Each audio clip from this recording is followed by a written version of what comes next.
And it does. And I know for many of us, it's the classroom management is the root of what we do. And classroom management is very important. I mean, obviously, you can't have kids hanging from the ceiling. You need some order in your room in order for learning and thinking and all that to take place.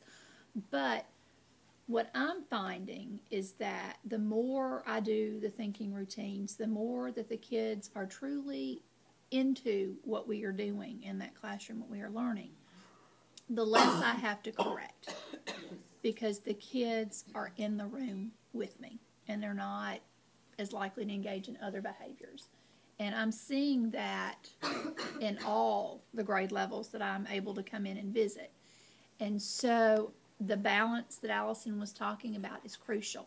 We as teachers have got to be able to let go of our grip, and I know I've had to do it too, that it's going to be a little bit noisy compared to what we're used to.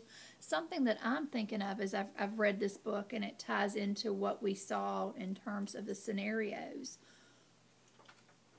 What is my end product expectation? What is my assessment looking like? If I do all these incredible things and I get the kids thinking and talking and communicating and just blowing my mind with what they're coming up with, what's the end product that I'm asking them to do?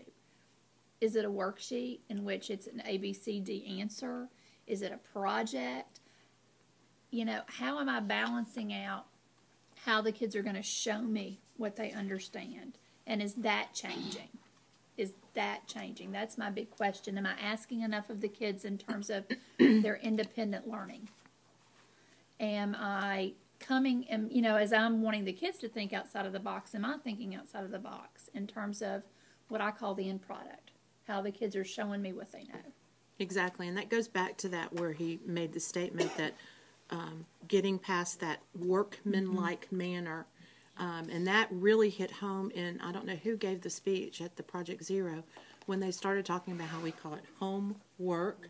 And you go back to the history of school, and it was basically, you know, it was applied that this was their job. And how many times I've said it to my own child, this is your job, you know. And then I start thinking, oh, wow.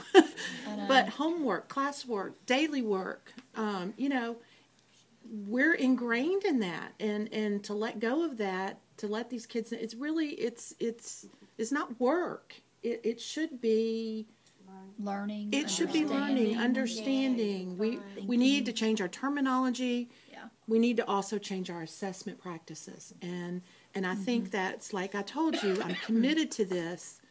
And really, if you're going to get these kids thinking and acting like this, and then you hand them a worksheet.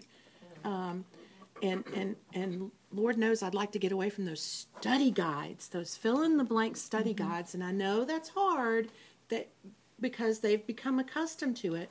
But, again, we need to look at what are we showing them as learning.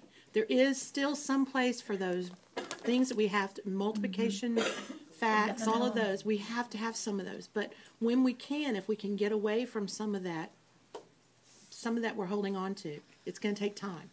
But I think that's what we need. Yes. I think I can let go of Tuesday.